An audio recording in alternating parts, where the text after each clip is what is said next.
To win the national championship, it would mean, oh, man. I mean, just...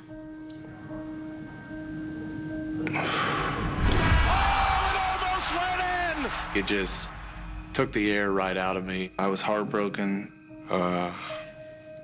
hurt. Certainly the Cinderella label has been placed on us. This is right now not a Hollywood indie. People embrace the underdog. People embrace Cinderella. The movie and the script is not over. We would love to finish off what last year's team couldn't. We're prepared for this. We know what we need to do.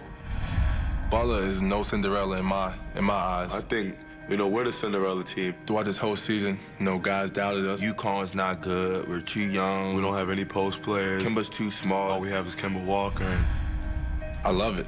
We really, truly believed, and all the way till right here tonight. We are ready. Butler, Bulldogs do it again. 3, baby. Yes. Lamb. Look at that. Impact. Walker. Hello. Oh, goodness. To win the national championship, it would mean everything. One of the most sacred moments in the history of the school. It would be unbelievable. Watch out now. Dreams to come true. Way outside and gangs it out. Butler says, let's do it again. Feet ahead, Smith. Backs to the wall. And now back to a championship game. Butler and Connecticut. we got what it takes. Now let's get out there and do it. I have one goal in mind, and that's to win a national championship.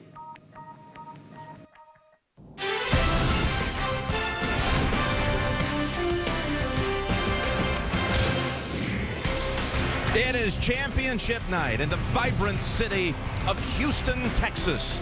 The Butler Bulldogs and the Connecticut Huskies. And yes, the road ends here. The title game is straight ahead here on CBS, and close to 75,000 strong on hand to witness it.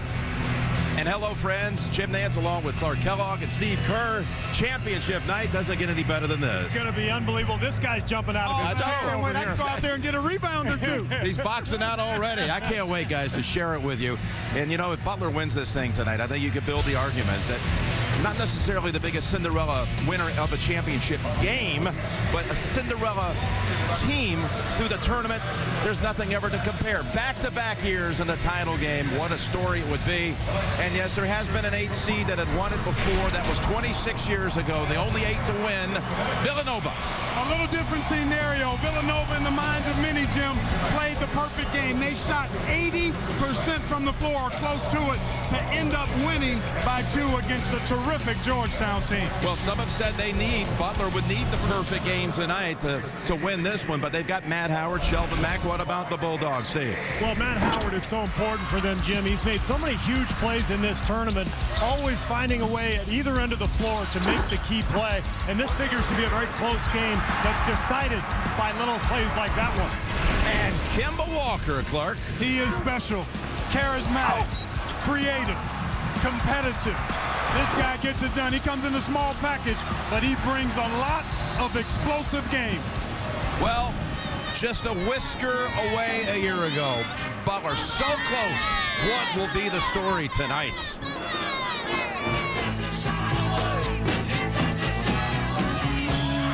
At midcourt, launches the shot. Oh, it almost went in. Duke is the king of the dance, 2010.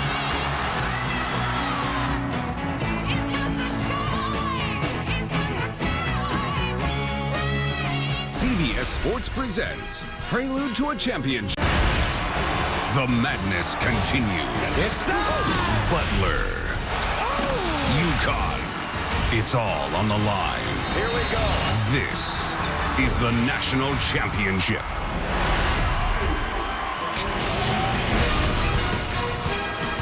Welcome back to Prelude to a Championship. Butler and Connecticut now one victory away from claiming this coveted prize. The Bulldogs came ever so close to winning it all for the first time a year ago in Indianapolis, while the Huskies are seeking their third national crown. Our tip time is set for 23 minutes past the hour. Good evening, everyone. I'm Greg Gumbel.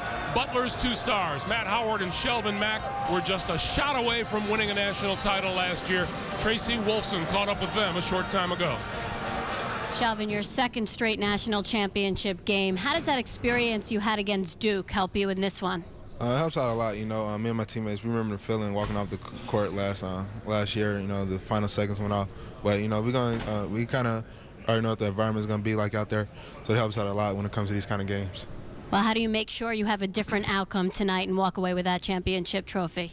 Just play hard every possession. You know, don't take any plays off, and just do everything you can do to help your team win. Don't have any regrets once the game's over with.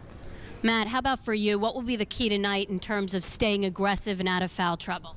You know, just being smart, making sure I'm taking the right positions. You know, there's a lot to doing your work early and making sure you're in the right spots, and that's going to be important.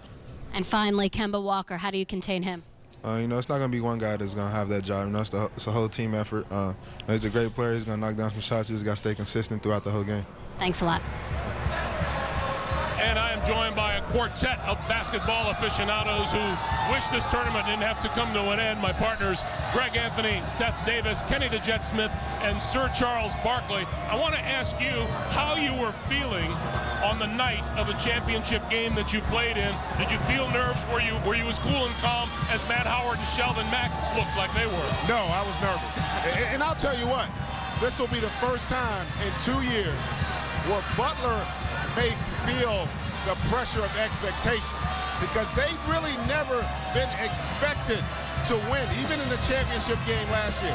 It's a far different mindset when you are expected to win the game. I'm interested to see how they respond to that pressure. And the fact that they are the more experienced team, I think is going to be a big-time advantage for them. For Connecticut, we realize that Kemba Walker's a big star, but their next four guys are 3 freshmen and a sophomore. They're going to have to play with great poise and patience, because Butler is going to grind them and make it a low-scoring, low-possession game. They need to show maturity beyond their years tonight, Kenny. You can put a lot of X's and O's, you can put everything in, but you know, for these young men, the only thing I could compare it to is playing in a Game 7 for the NBA Finals. And when you turn on the television, they're talking about nothing else but you. There's no other schools playing. Everybody's at home. All of your friends, everybody you know around the country. It's a different feeling when you turn on CBS and you only see yourself. So this is a great game for these guys. All about effort. I can't wait for it to start. Well, the key to the game is going to be the tempo. Like I say, if UConn gets to 70 points, I think they will win the game. If Butler can keep it in the 50s and 60s, make it a sloppy game, low possession game, I think they're going to play a little bit of zone. I think they have a good chance of winning if it's a low-scoring game. If it goes above 70, I think UConn wins it. So Butler doesn't want to run up the score, so they should pass up those open threes right at the beginning of the game, right? Well, because, you know what, you don't want, first of all, it's hard for Butler to shoot in. As we said Saturday, players hate playing in zone, in dome. It's bad shooting. But UConn has more physical talent. They're a deeper team. Butler's got to keep it low possession game. But Matt Howard can make some threes. That'll be big for Butler. All right, guys. Moments ago, UConn head coach Jim Calhoun addressed his team in the locker room. Was kind enough to let us listen in. Overall, each and every one of you, this trip, this journey thus far has been absolutely spectacular. It'll go down in UConn history. It'll go down, quite frankly, in basketball history, Big East history, and all that. No question. But the key right now is, do we want to put something really, really special up there? Because, you know, there's a saying about this is the moment, and the special moments. What's the moment? I feel great because I think we're the better team. I think they're really good, by the way. I told you that before. But I think we're the better team. And I think we're going to seize that opportunity with every single fiber in our body.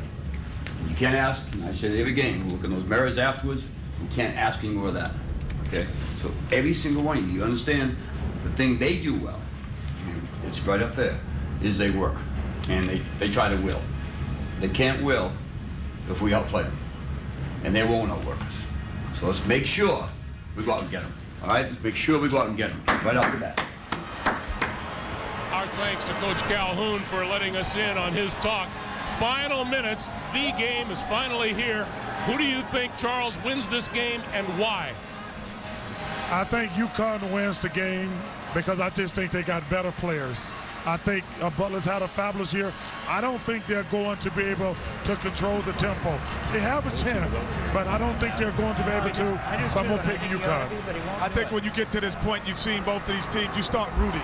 And I'm starting to root for the UConn Huskies just because of more of a personal relationship. Other than that, my mind would say Butler, but my rooting spirit says UConn, so I go with UConn. I go with UConn. I go with Kemba Walker. He's got great stats. I think he's the best leader I've seen in college basketball since Mateen Cleaves in 2000 with Michigan State. I think winning time will be Kemba time, and he will lead the Huskies to a national championship. You know what's interesting? Kemba Walker is the best player in the game. The question is, will Kemba Walker be the best player in the game tonight? Or will it be Shelvin Mack or Matt Howard? And I think that gives Butler an opportunity. But having said all of that, I think Kemba Walker is the best. I do think UConn will win this game tonight. No, you know what we'll do? When we come back at halftime, we'll take everybody's temperature and figure if we still have the same feeling. But right now, our four experts feel that it's the University of Connecticut over Butler, despite the fact that Butler is a veteran team. For all practical purposes, they were here a year ago. They had fun a year ago, and they came very close. They are the more experienced team, but I think the pressure of expectation, Greg, could be a little bit too much. Coming up, Butler UConn for the NCAA national title. We'll see you at halftime. Ladies and gentlemen, please rise to honor America and those who support our freedom at home and abroad.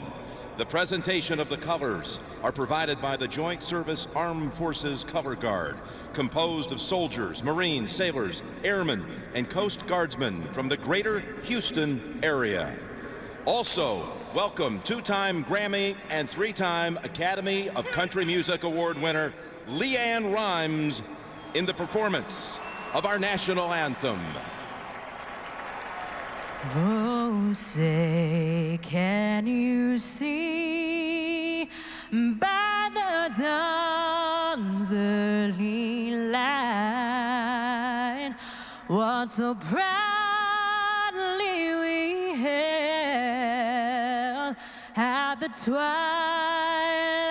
last gleaming, whose broad stripes and bright stars through the perilous fight, o'er the ramparts we watched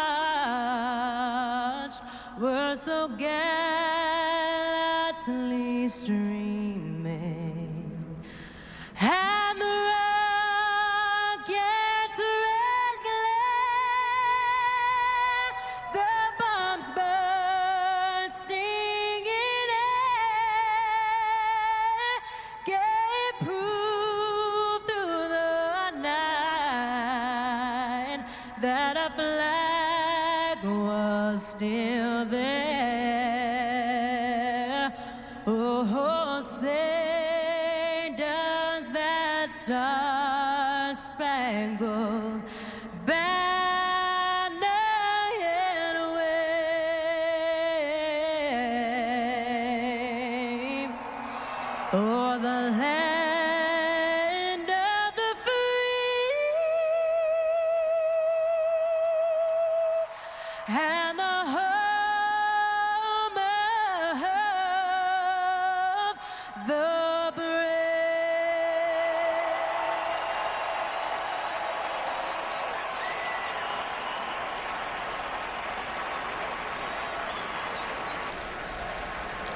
Good evening, ladies and gentlemen, and welcome to Houston, and welcome to the 2011 NCAA Division I Men's Basketball Tournament National Championship game. They return to the NCAA title game for the second straight year. Back again, here are the Butler University Bulldogs.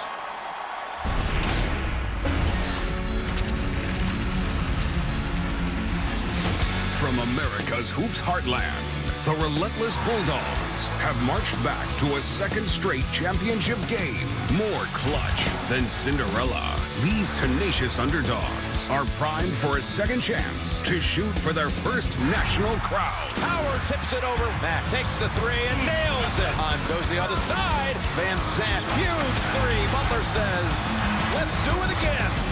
We are Butler.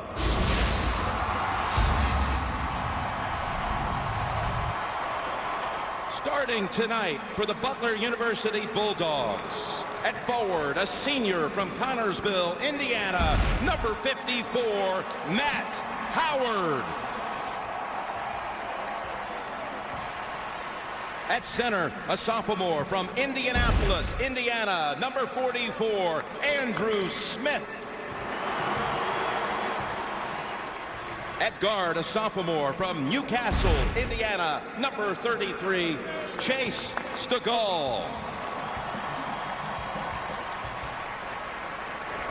At guard, a senior from Tampa, Florida, number 2, Sean Van Zandt. At guard, a junior from Lexington, Kentucky, number 1, Shelvin Mack. In his 4th season as head coach for the Bulldogs, Brad Stevens.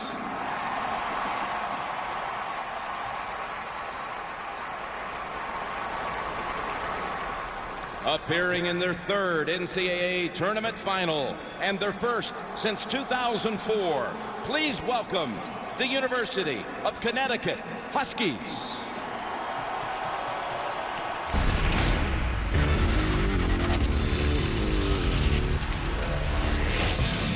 The top dogs in the Big East, the resilient Huskies, have surged in March, riding an electrifying win streak to this title showdown. Follow it up, and he's got it. Feet ahead, Smith backs to the wall. UConn has done it again. Paced by their peerless point guard, the new Store sensations aim to net their veteran coach a 3rd NCAA championship. We are UConn.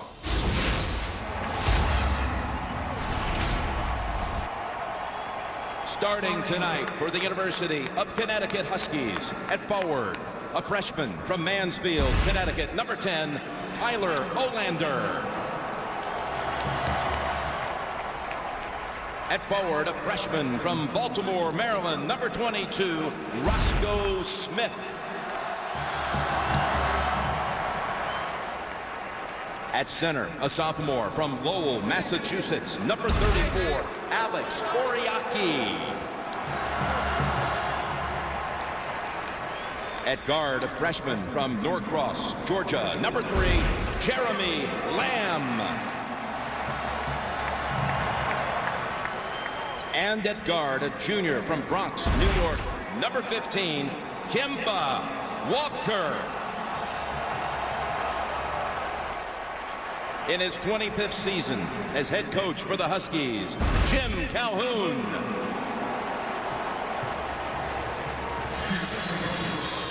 Well, can't wait to get this one started. Clark and Steve. Likewise. I'm looking for a little edge here, a little breakdown from you two. Let's go through it. And Clark, you get first crack at it. Give me the edge front court. I like Butler when you talk about Matt Howard and Andrew Smith, but then you bring Kyle Marshall off the bench. I think the front court edge goes to the Bulldogs. Steve, what about the back court? Well, it revolves around Lamb and Kemba and Napier. More talent there for the Huskies. And the bench, Clark? I like the Bulldogs here again. I mentioned Kyle Marshall, but how about Ronald Norrad and Zach Hahn? Both have contributed mightily. The X factor always makes the difference in these games, it seems. I just like the matchup for Butler. I think they can defend UConn in the half court. UConn not a three-point shooting team. Butler's half court defense will be terrific. And I would add the fact that core players from last year's national championship game team are in this one for Butler. Matt Howard, Shelvin Mack, even Sean Van Zandt have played in this game before, and that should be worth something. This game is brought to you in HD TV by LG. Life's good. Vern Harris, Doug Shows, and John Cowell. Like Butler, he's in the championship game. Is John Cowell for the 2nd straight year. Very impressive. Yes, it is. That is a huge honor. Yeah, it is big time. Big time, Steve. UConn in the white uniforms based off the better seed. And here we go. After a tournament worth of exciting games, here we are. It's time to settle the madness. And it lands in the hands of who else? Kemba Walker. Presented today with the Bob Cousy Award for the outstanding point guard in college basketball.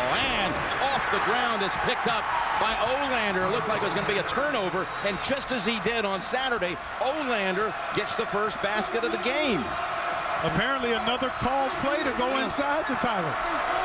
They know they can pound Butler inside like Florida did, like Pitt did.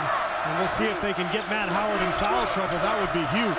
Those ended up being the only 2 points of the night for Olander. The shot blocked over to Van Zandt. 12 on the shot clock.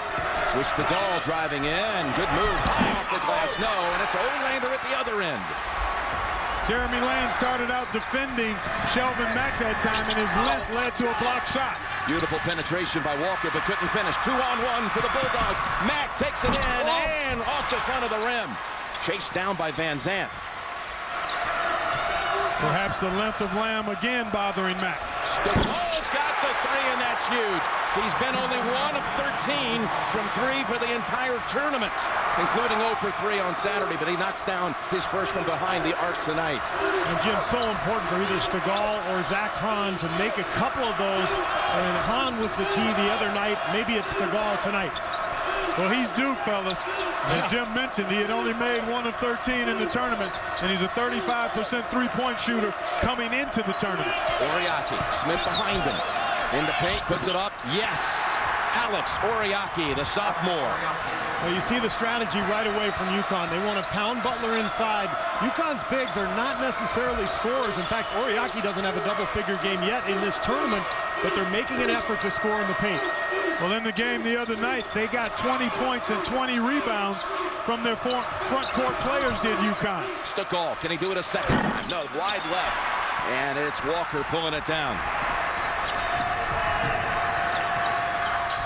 Stutter step move and back out to Lamb for the reset. The freshman, so smooth, gets free and long with the shot. Oriaki keeps it though for the Huskies.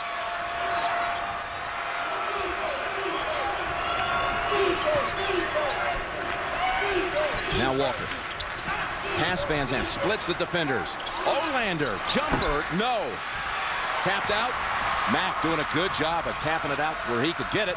Now driving on Walker, and again he's missed a short shot. That's 2. The length of UConn at the rim has bothered both of Mack's shots. Pull up, Kimba, no. Olander with another rebound. Walker, he'll take the 3, and it rattles out. And that's on Olander, reaching around. Excellent box out that time by Shelvin Mack. Anytime a rebound hits the floor, somebody's got their body on somebody. That's exactly right. And guys, we can see Butler's defensive strategy right away. They are sagging on the pick and rolls out top. Yep. They are not going to challenge Walker out on the three-point line. Their bigs are going to hedge but contain and try to hold off that penetration. And I like that strategy. I mean, make Kemba be a consistent three-point shooter. He's okay, but that's not the strength of his game. Good opening minutes by Olander, who goes to the bench, replaced by Niels Gaffey, the freshman out of Germany. And now Matt Howard has a chance to touch it, and it's blocked by Smith. Saved underneath. That was Roscoe Smith with the block, Andrew Smith with the save, and Stegall now 1 of 3 from outside. Good looks, though, all 3 of them, Jim. Lamb. And that dips down and out, and that's going to be Roscoe Smith of UConn. Called for that one. Already 2 excellent blockouts by Butler, leading to 2 over the back, well, on the back fouls by the Huskies. Now, that's part of their defensive strategy every game. It's finish the possession by boxing out, no matter who you are. That time, it was Stegall. Butler's hit only 1 of 8 here in the opening 3.5.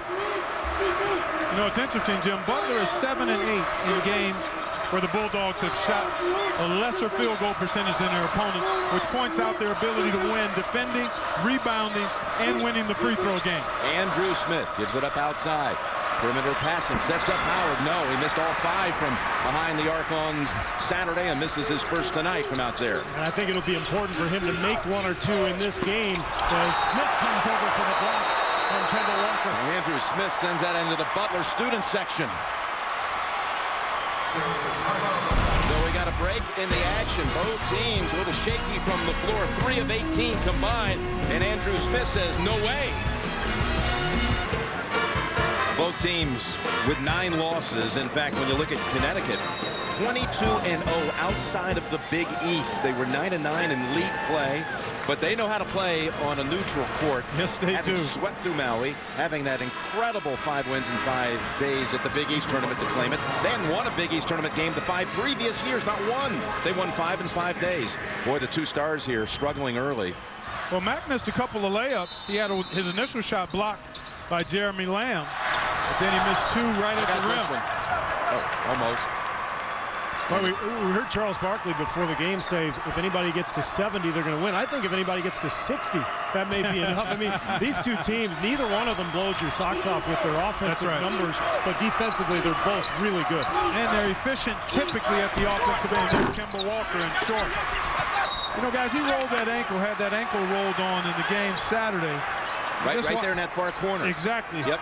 Darius Miller rolled on him as they were going for a loose ball, and just watching him in warm-up and then watching him here in the first couple of minutes, not nearly as explosive as we've typically seen Walker. Good pass inside there. That's Combs McDaniel just coming in, missing the short shot. How about 3 different rotations from the Butler defense? Yeah. Just incredible. Everybody on the same page, every possession. Ronald Norrad into the game for the first time. It's the guard, number 5, in the far right corner. Connecticut now has missed its last 8 shots. Howard, he needs a 3, hasn't had one in Houston. Now he does.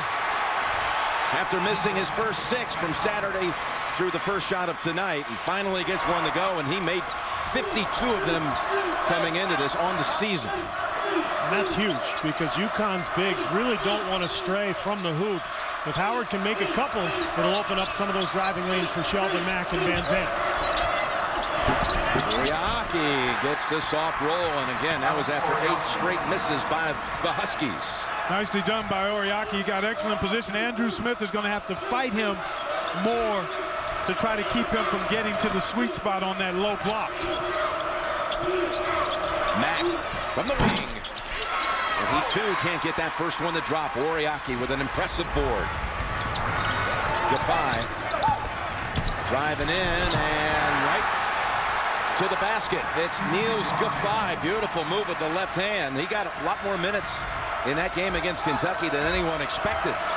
Didn't score, but were significant minutes. Eight minutes total, had a steal, a couple rebounds, played pretty well, and Gafai a factor here.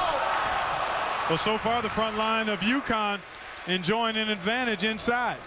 That is on Oriaki, and that's his first. You can follow all of the tournament action down Augusta way by downloading the Masters app or go online to Masters.com and listen to this. To apply for 2012 Daily Masters tickets for the very first time, just announced today, as Van Zandt puts it up.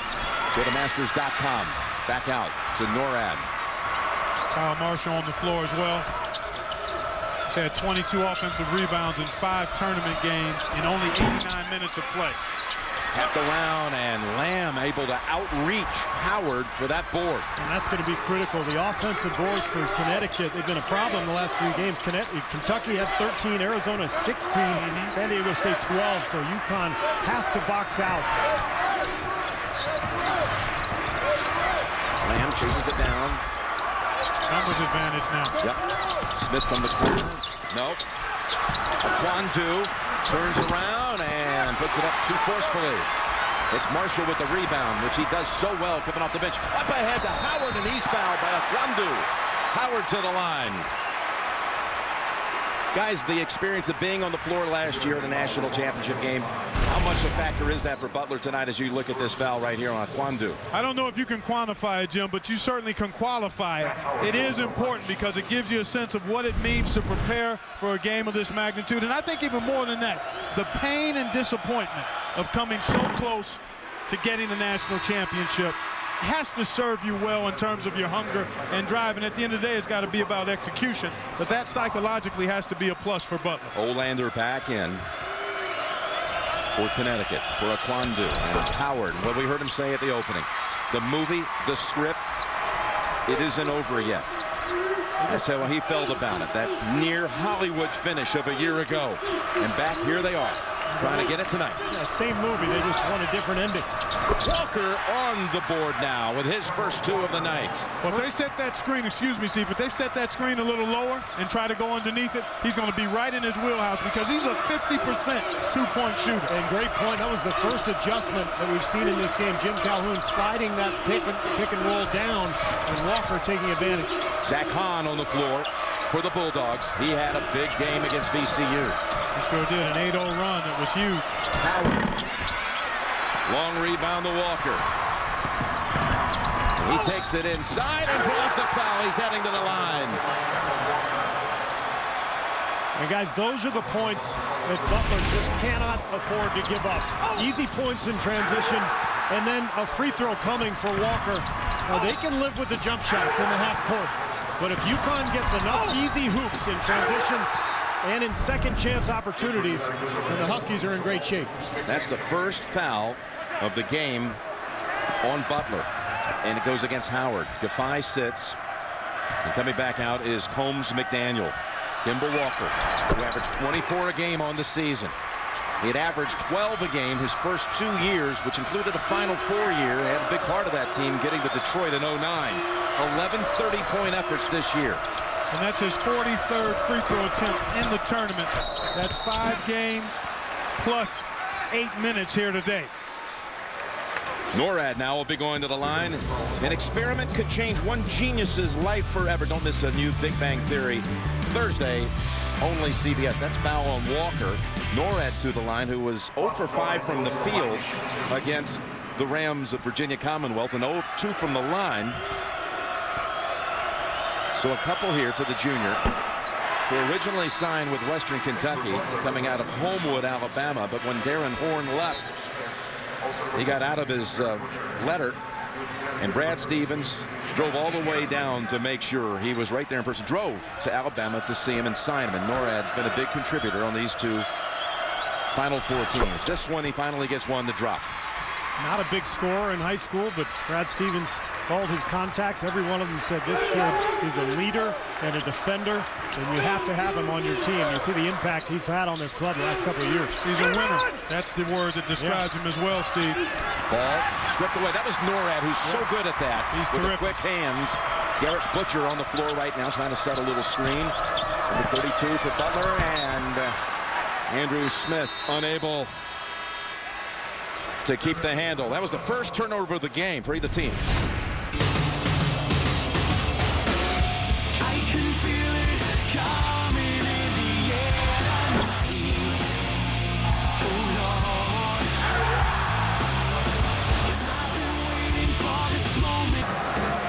Jim Nance, Clark Kellogg, Steve Kerr here in Houston championship night. Butler has not made a 2.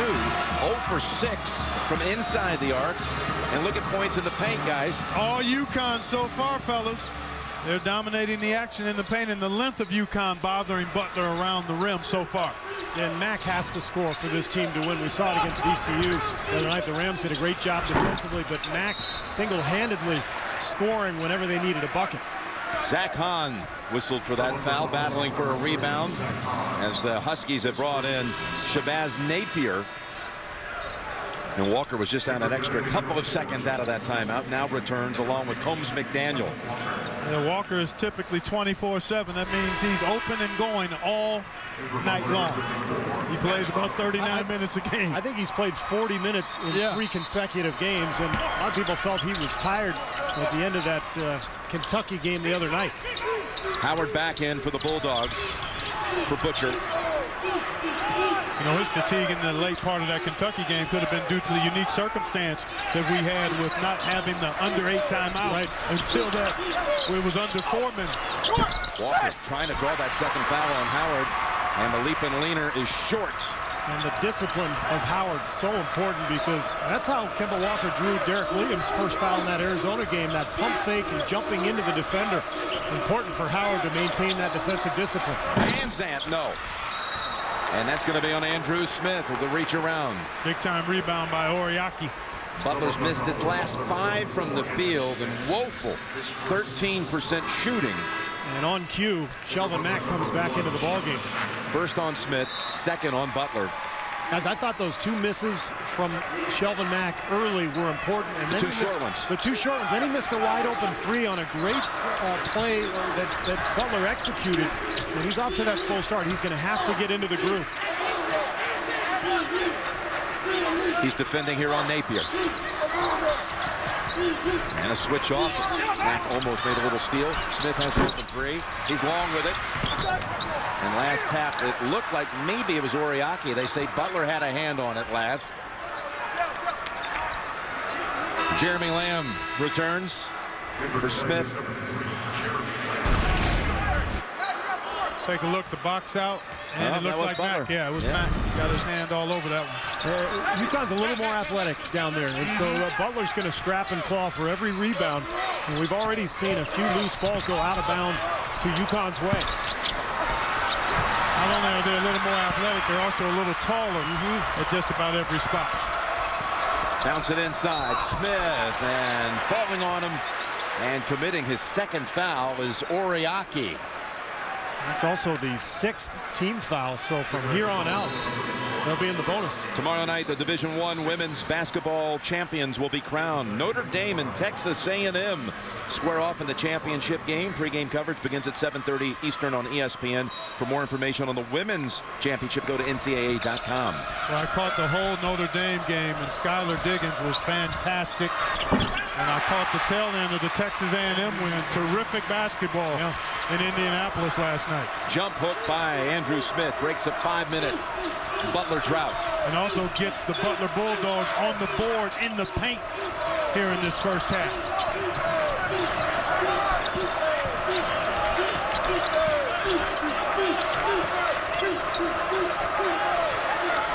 Napier, he is a nifty ball handler and goes inside, and Morad is going to be whistled for the foul as Walker was breaking on him. That's his first and the 3rd on the Bulldogs. Well, I love the way UConn executes. Yeah. They are so efficient. They know exactly what they want to get. They lift the backside, dribble towards that guy on the wing, and if he's overplayed, he immediately back cuts. They've scored on that play a couple of times per game throughout the tournament. And with that said, a great play for Nora to just blow the play up and say, all right, go ahead, take the ball out of bounds.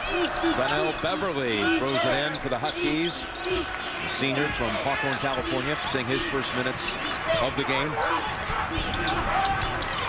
Defy. Kwandu for a moment looked like he might have it for the Huskies, and Mack's on the break. Mack still has it, and it's stripped away. Stripped away. Walker was right in the middle of things. And here he is off the save by Beverly. Lost the handle, but will chase it back. So Mack still can't get it going. Look at them contain Walker out top. On the floor, Defy and a tie-up, and the arrow's going the other way. Nothing easy either way. No, you got to bring your strong hat and your vice grips today. Good effort that time. Nice job by Howard to break contact and get around and get a hand on that ball. As Shabazz Napier comes back in. Beverly going to sit down. Amazing how often Butler recovers when it looks like UConn's got an advantage and they're going to score. Butler just flies to the ball and gets the right angle and keeps UConn from scoring. That's part of the persistence in their DNA, Steve, I think. They just don't give up. They play through possessions, and this is a big foul now because it sends Butler to the line for the rest of the half, over the limit. And Butler should be able to cash in here. On Lamb, his first. And again, the 7th. So a 1-1 coming up. Mack has a chance to put a point up. All the castaways are going to Redemption Island, and what happens there will surprise and shock them. Don't miss a new Survivor Wednesday, only CBS. And does this get Shelvin Mack going? You know, you hate to send him to the free throw line if you're UConn. You've kept him away from a field goal to this point. And as you know, Bart, you give a scorer a chance to get an easy one. See the ball go through the hoop. How many times have we seen that happen at all levels of basketball? I bet you he makes his next jumper, you know. Would not be surprised if that's the case. Howard sits. Again, he's got only 1 foul so far. Kyle Marshall in for him. And Mack, who was 8 of 11 from the field on Saturday and had 24 against VCU. He's got now just that 1 point for the night. Meanwhile, UConn's been scoreless for 3.5. Both of these teams are prone to droughts, and we've seen evidence of that already, but they are able to stay competitive because they defend and rebound. Oh, Kwandu was set up, going up for the dunk, and his hands just let him down. Goodbye fed him just right. Beautiful pass. Yeah, he just muffed it. Fortunate to get it back. 18 to shoot. Stolen. Stegall has it. Third Huskies turnover of the game.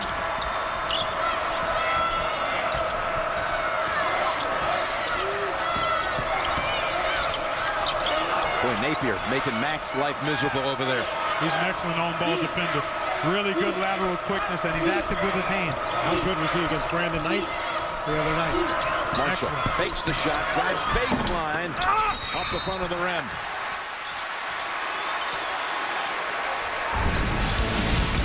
Well, it's been a tough shooting night for the Bulldogs. They've been throwing them up there like day-old dinner rolls. It's been really wide, right, and hard, and off the mark. And yet, with all that, you know, they're down 1. Exactly. Exactly. You made the point earlier, Clark, and I heard Greg Anthony make a great call the other day. He said Butler plays well when they're playing poorly. That's right. Better than anybody in the country, and they just find a way to stay in games. NORAD back on the floor, as well as Beverly for UConn, and there is Lamb to the bench with his 2nd foul. Oriaki has 2, Jim. Lamb has 2. So foul trouble becoming a story here as Butler struggling to score from the field. They're getting opportunities at the stripe. They've split a pair, actually split 4 free throws since going into the bonus, getting into the bonus.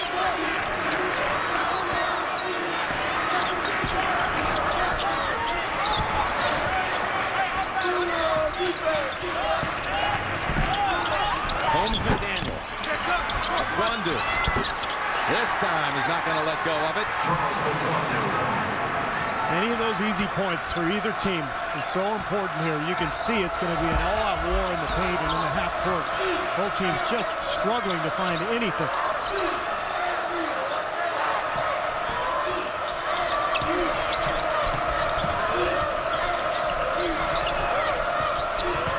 You got Mack out, you got Howard out. They're 2 primary scorers for Butler. Well, we saw them play pretty good basketball in the same scenario. Stegall says, I'll be the one to pick it up for us. His 2nd 3 of the night. Well, you knew it was a matter of time with Stegall, Jim. I mean, he's too good a shooter to continue to be almost bageled from the 3-point line. He's from Newcastle, Indiana, the hometown of Steve Alford, who hit 7 on a championship night back in 1987. Yeah, they take pride in shooting the basketball in Newcastle. Yes, they do. You think? Tough shot, and on the floor with it is Marshall. He's trying to call a timeout, but they call the arrow first, the tie-up, and it's going to go back to Connecticut after the timeout. Stegall. It's another one from deep.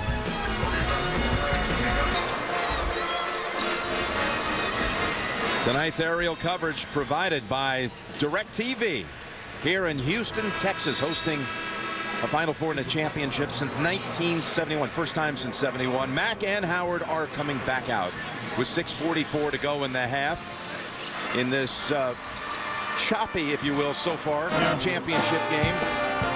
Both teams really struggling to find anything offensively. And how about UConn? They were 1 for 12 from the 3-point line the other night. 0 for 4 tonight. Kemba Walker gets the jumper to go. But that's why I mentioned earlier, I like the matchup for Butler because UConn just does not have the ability to stretch that defense out.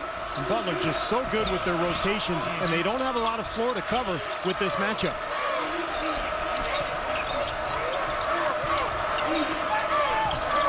Nice job by Kemba Walker to force Mack one way or the other. Stegall short. And it's Roscoe Smith for the Huskies, who lead it at 17-16. Kwandu back to Gafai, stuck underneath. Ball squirts out to Beverly. Now there's unexpected production. Donnell Beverly. A cheap one. You know, just the ball bounced his way.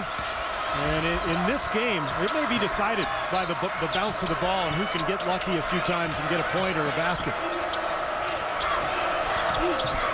Maybe it'll come down to another last-second launch. We're in Space City after all. Coming off of last year, who knows? Maybe another finish just like that. Howard. Short with that one off the glass. Tough angle going against a taller defender there. Not a lot of second chances for Butler. No, UConn doing a nice job on the defensive glass thus far. Doing a great job defensively, too. Yeah, covering out on those pick and rolls that Butler likes to run. And not getting that usual rhythm, getting the ball side to side. Over Norad and Walker. Not able to hit it from three. But again, Butler giving up a lot of size across the board, and as a result, even though they've boxed out well, a couple of times UConn has been able to go over the top because of the size advantage. And a hand check on the outside. And it's on Marshall. Points in the paint because they're not hitting from the outside. UConn, that first hoop of the game. Yeah, it's been dine-in eating for UConn. Taking it right inside and grubbing up big time. You know, they hit only 1 of 12 from 3 on Saturday. That's right. Missed their last 11. They missed their last 5, all 5 here tonight. So they haven't made one of their last 16. 0 for 16 going back to the semifinal game against Kentucky. No, they make fewer than 6 per game on the year. Yeah, it's not a, this is not a three-point shooting team. It's not a big part of their menu. But again, also sometimes hard to shoot in a cavernous arena, too. Over the top and making the play is Van Zandt. Mack weaving through traffic. Lost it, but Smith is there. Mack. Yes, with a 3. And that was his first jumper after getting the free throw earlier. You were right. And it's a big one. He has to score, I think, 15 to 18 points in this game for Butler to win. I mean, you see the difficulty that the Bulldogs are having trying to score in the half court. And Steve, he is best when he gets into a rhythm bounce into his three-point shot. Yes. He's okay on the catch and shoot. He's superb on the dribble and shoot. Van Zandt collides with Gafai, and that's his first. 6-team foul and a break in the action.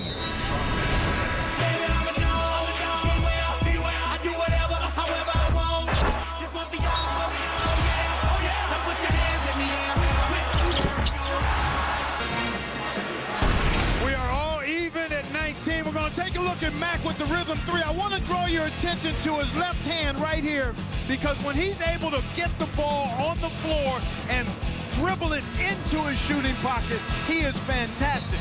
You can see how comfortable he looked there, how relaxed he was. He loves to dribble that thing with the left hand right up into that shooting pocket, and that may get him going, Steve. Yeah. And in a game like this, it may be about somebody knocking down 2 or 3 consecutive shots to get a rhythm going. And again, we see a broken play that leads to a hoop. It seems like every basket tonight has come off of a crazy bounce. In fact, only 3 assists total for the whole game, both in this sides. game combined on 14 field goals. Nothing's clean. Nothing. Yeah, just 1 assist so far in the game for UConn, and that came from Beverly.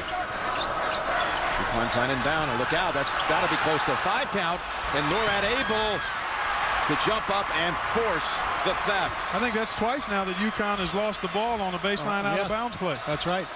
And in the game the other night, they seemed to score every time they had the ball inbounded. Oh, nice entry pass there. Howard, well defended. Ball tapped around, and Napier for UConn. And that's deflected. I think Matt Howard is going to have to try to turn and face with the Kwandu out there on him. Much taller. He's not going to move him by backing into him. He's going to have to step out, turn and face, and try to use his quickness. And get fouled. Yeah, exactly. The line. Teams are shooting a combined 28%. Again, it's not easy getting it in. Norad is such a ball hawk defensively. And Butler switches a lot on those out-of-bounds plays. They sure do. They make it very tough on you.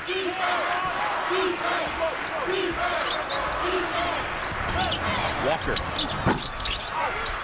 Ball tapped around to Van Zandt. Well, UConn went away from that pick and roll. Now they're just flattening out, seeing if Walker can go one-on-one. Well, he can get his shot off anytime. You can see that.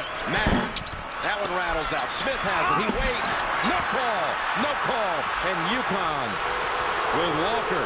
Butler fans are booing. Walker dumps it down low. And on the drive, he's called for the charge. Matt Howard stepped in. Jim Calhoun doesn't agree with it. It's his second. Excellent work by Andrew Smith to reel in this carom. That's all pumpkin, folks. No foul there. No call. And a great job by the officials to not anticipate that contact had been made. And then, Clark, how good is Butler's transition defense? Phenomenal, Steve. Incredible. UConn puts Walker on the bench with 2:40 to go in the half. Down with the 2 fouls. Mack back out to Norad. And Howard playing away from the basket now. 12 to shoot.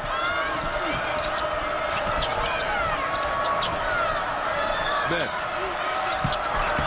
trying to get the baseline, and it's the other Smith. Smith on Smith, and Roscoe of UConn makes the play. Did a nice job breaking contact and blocking that shot. Jim, you feel like this is the Steelers against the Ravens right now? Yeah. You're a football guy. I mean, wow.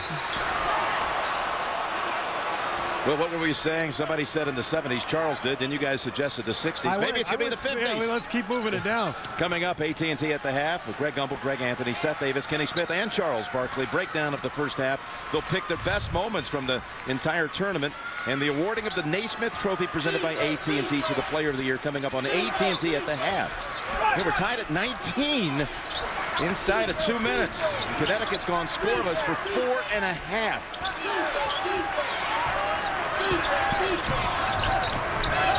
Beverly tapped up a Kwandu. No, and Andrew Smith clears it in traffic.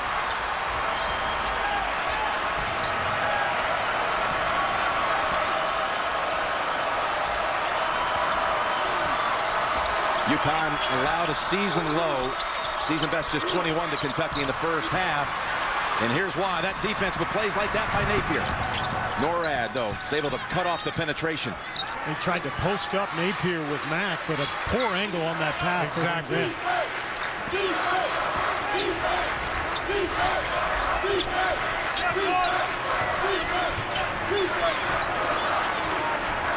Interesting lineup on the floor right now with Walker on the bench and Lamb out with 2 fouls, both of them. Those have been the offensive producers for UConn throughout this tournament. Time to shoot, and Smith drives in, and that's a charge. And you got guys out there not accustomed to being primary scorers, and you saw evidence of what happens when that's the case. And that's the second on Roscoe Smith. That's a big call with Howard. Had it gone the other way, would have been his second. You know, Butler has a saying. They say taking charges is our version of block shots. And they're not a shot blocking team. They average less than 2 per game. So the way they defend is sliding their feet, rotating, and taking charges. Roscoe Smith to the bench. Combs McDaniel replaces him. 8-second differential here on the clocks.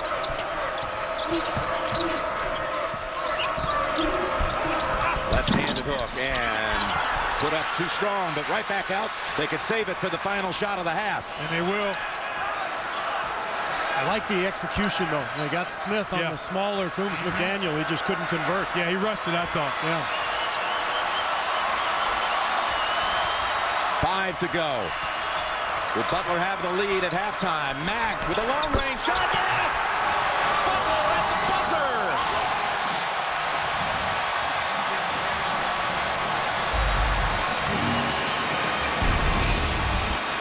I talked about it earlier. If he can dribble to his left and get that ball into his right hand, he's deadly. He will hurt you from anywhere in the gym if he gets the rhythm bounce with the left hand. Mack is back, and Butler scores the last 6 of the half to go into the locker room up 3. Let's go over to Tracy Wolfson. A huge 3 by Mack to take the lead, but still both teams struggled early offensively. How do you get that going in the second half? There's a reason we're both struggling offensively. Both teams are guarding hard. These kids want to win, and and it may not be pretty offensively, but there's two teams playing as hard as possible, and it's going to be a grinder. It's going to be one of those games. Shelvin made a great shot, but there's a lot of basketball left to be played. How have you been able to contain Kemba Walker so far to just 7 points, 3 for 11 shooting? A lot of attention. We're going to continue. We got to continue to do that. He's a terrific player. They've got terrific players around him, and if we can clean up the glass a little bit better, which isn't our guys' fault. They were blocking out. They just were longer and got some tips. Then I like our chances. Thanks a lot, Jim. Well, he's right. It wasn't pretty, but it was intense. And there's more to come as we continue on championship night in Houston in a moment. AT&T at the Half is sponsored by AT&T, the nation's fastest mobile broadband network. We're back in Houston where we've seen the lowest scoring first half in a championship game since 1946, Oklahoma State and North Carolina. How about it, Steve? Well, let's talk about that first half. Kemba Walker really struggled, and we talked about the fatigue maybe being a factor, the ankle as well, and then how about UConn's length? They really bothered the Bulldogs on the inside, and that left the outside shooting the only reason they were able to stay in this thing. And then UConn, 14 points in the paint. They got a lot of bounces that went their way, and the length and athleticism, some putbacks.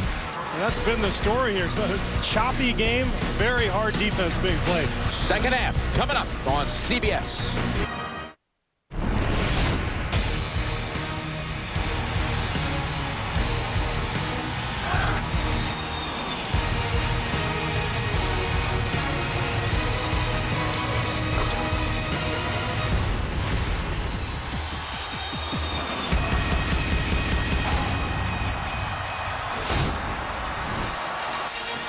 Shelvin Mack with the biggest three at the horn in this stadium since Adam Vinatieri won Super Bowl 38. New England over Carolina 7 years ago.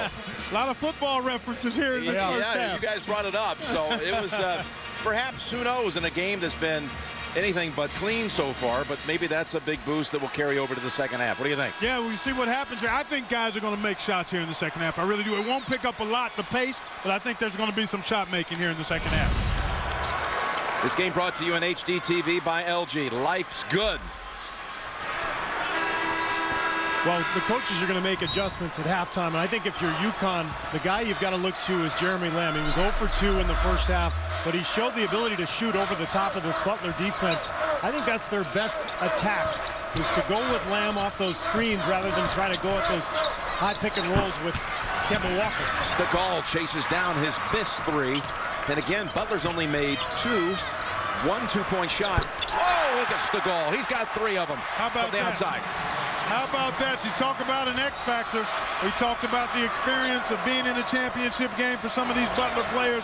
Sometimes it's a guy who's been low profile, struggling a little bit, who emerges big.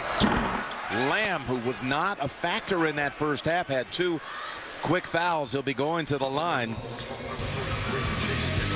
Tomorrow, new case, new killer, new boss. Mark Harmon stars in a new episode of TV's #1 drama, NCIS, tomorrow, only CBS. Stegall with the foul, and Lamb at the line for 2. The cool freshman just outside of the Atlanta area is where he's from. Olander in for Roscoe Smith. I think Jim Calhoun talking about not boxing out and coming up with that rebound, which led to the 3-point shot for Chase Stegall. It was an extra possession for Butler. So Lamb gets his first points of the night.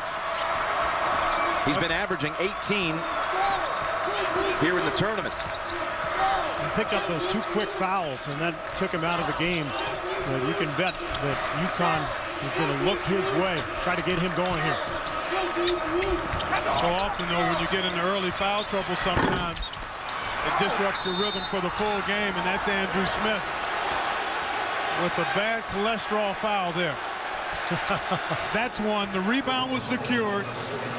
No reason to go in there reaching in. Back up and get ready to play defense.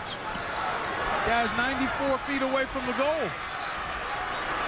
Connecticut without a field goal now, going back to the first half. 7 minutes and 20 seconds.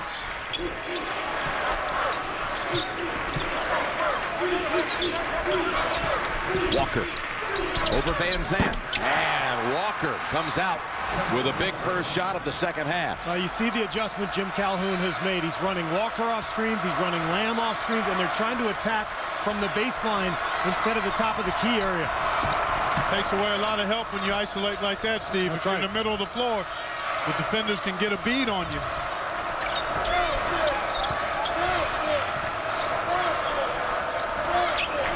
And Lamb starting out defending Mack, and his length is a problem. Back out to Howard. Whips it over, and the three-point land, no for Mack. And the length of Lamb bothered Mack on that shot. Napier, pass Smith, underneath. Lost control, and Olander saves it. Feeds Lamb, and here comes Jeremy Lamb. 5 out of the locker room for Lamb. Another offensive rebound for UConn. The length and athleticism has just been a nightmare for Butler. Puts Connecticut up 26-25.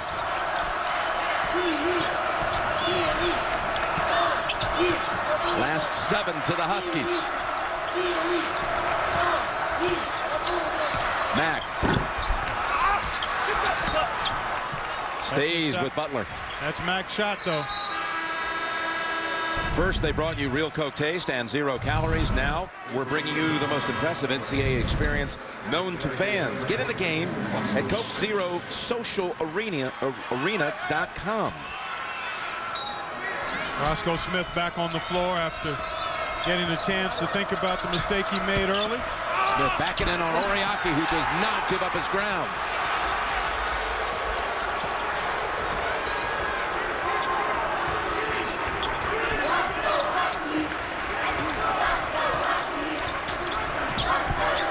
Napier mixed signals with Walker and a turnover.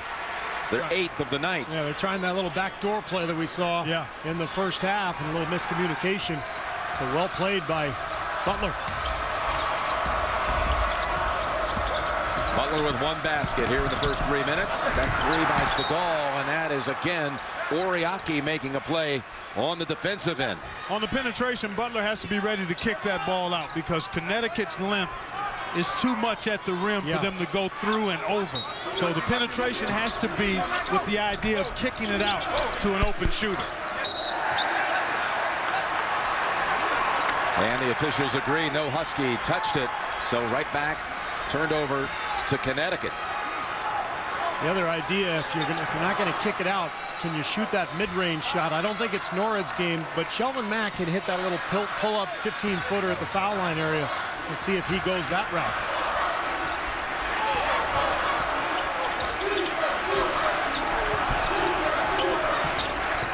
Walker, jumper. And it's Smith boxing out at that end on Oriaki. Both of these teams so good in transition defense, Steve. Very rarely do you catch them off balance in that regard. Howard long with the 3, and off and running is Walker. Takes the pass, puts up the shot. Almost got it to go. He'll be at the line for a couple. Stegall with 3 threes on the night. Yeah, he's gotten some good looks, and he's knocked down, as you said, Jim, 3 of them. And the Bulldogs have needed every one of them. He's an outstanding shooter, struggling in the tournament until tonight. Yeah, 1 of 13 in the tournament before tonight from 3. That's the 2nd foul on Howard. Walker at the line. Kimball Walker again presented with the Bob Cousy Award earlier today. First team All-America. Akwandu in for Oriaki. Walker, just an amazing talent. Going to graduate on May the 8th in 3 years at Connecticut. May the 8th. May be there with a championship trophy, possibly an MLP award. But he'll also, on that day, be celebrating his 21st birthday. And when I talked to him about it last week up at campus, he said, don't forget, it's also Mother's Day, May the 8th. That's Mack. Floater, no. But gets it back. Snaps it corner. Stegall fakes the 3, drives on Walker, and that's rejected. Stegall, though, alertly taps it to Norrad. And the Huskies are whistled for this one. It's called on Akwandu. Jeremy Lamb with 5 points in the half for the Huskies, who lead by 2. Tonight's aerial coverage provided by DirecTV. Jim Nance, Steve Kerr, Clark Kellogg here in Houston. Butler's missed its last 8 shots. Jim Calhoun at 68. If he wins this, he'd be the oldest national championship winner from the bench in the history of the championship. Older than Frog Allen at 66. And his wife, Pat, looking on. She's surrounded by her 2 sons, James and Jeffrey, and their 6 grandchildren tonight. And there's Brad Stevens, who is half Calhoun's age at 34, with his wife, Tracy, and she's got in her arms there her little girl, Kinsley. And Brady is close by.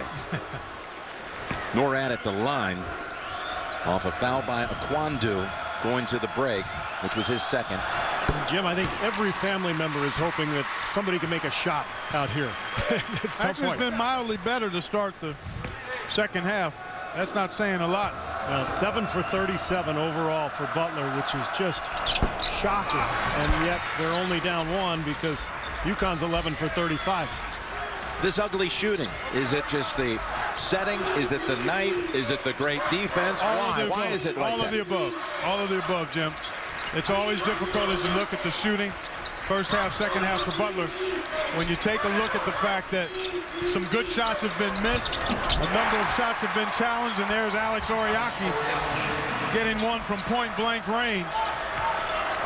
Oriaki, just a sophomore, who committed to Connecticut, entering his sophomore year of high school. His dad wanted him to play for Jim Calhoun. And quite honestly, I don't think the game has been poorly played. The shot making has just been dismal. There haven't been a ton of turnovers. Haven't been a bunch of bad plays, just missed shots. Norad with another miss. And swiped away by Walker. He's 1-on-2, but he's going to challenge. Puts it off the glass. No. Long rebound comes out to Van Zandt.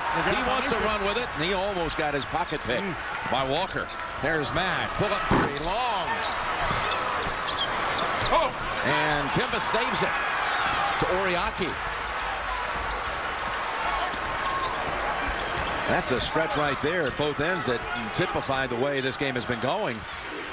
Wild scrambles, missed shots. And taking some chances to try to score because it's so difficult in the half court. Right. I think that's something that both teams need to try to pursue a little more, Steve. Push that thing up and see if they can get something easy in transition. And Norad going to be called for the foul. Beginning Thursday, CBS Sports again proudly presents a tradition unlike any other, the Masters from historic Augusta National. And Phil will be going in off of a win here in Houston yesterday, a winner by 3. Masters Live streams live video from Amen Corner 15 and 16 and featured group. Go to cbssports.com/masters and masters.com. Norad with his second foul, and Kyle Marshall has come onto the floor for Butler. He gave them huge minutes against VCU, had 6 points, 9 rebounds. Outside, Oriaki. And scrappy play by Van Zandt this time. Mack snaps it up ahead. Here's Marshall. Coming in, Oriaki pulls up, and it rolls out. And it's Norad saying, I'll bring it back out. Butler has missed its last 11 shots.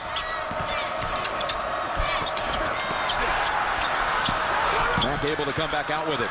That pass stolen. Lamb on his way.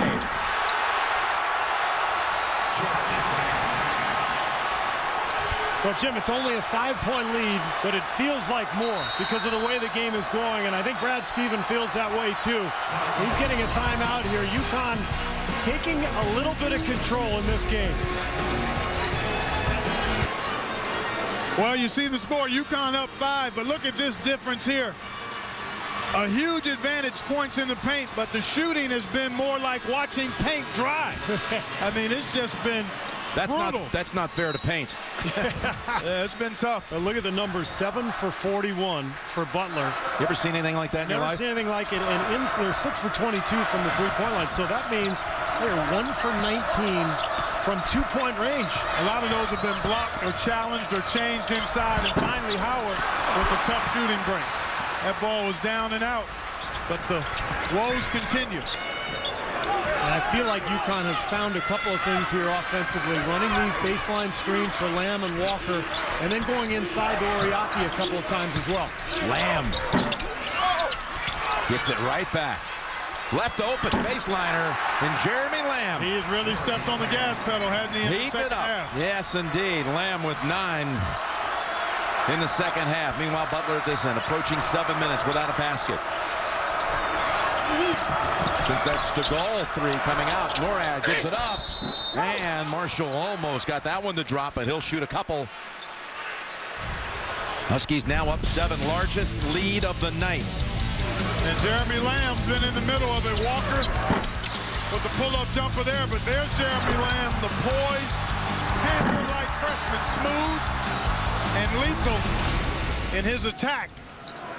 He's the one guy that Brad Stevens doesn't really have an answer for. Even Kemba, they can guard because of their ability to corral with their bigs on those high pick and rolls and the penetration.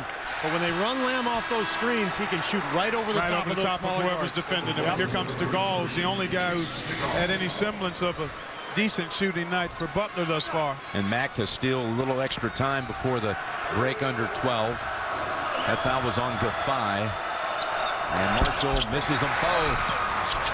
Tapped out to Walker, but through the hands of Gaffai. Well, the break for Butler there. Let's see if they can cash in. Jim Calhoun going to make a sub, and I think it's Roscoe Smith coming in. Yep, the starter coming back in for Gaffai. Mark, you mentioned early the importance of Matt Howard being able to pick and pop and make a couple of threes to open up this defense. It just hasn't happened. There's a two-point basket. Sean Van Zandt. Blew 2 with a little wink. Did I see that? Saying, guys, come on, don't give up yet. Oh, you don't have to worry about that, Jim. You know they'll fight right until the finish with the Bulldogs. It has into the stretch. It was a 14-1 run by the Huskies. In 7 minutes between baskets. Lamb feeling it, but not that time. Tell you, Van Zandt comes crashing in sometimes and makes some really great plays down low for a 6-footer. Here he is. This time, though, that 6-foot stature is exposed. Blocked by Roscoe Smith. Up ahead, Napier challenging Marshall. And Napier will shoot a couple. The dogfight continues in Houston.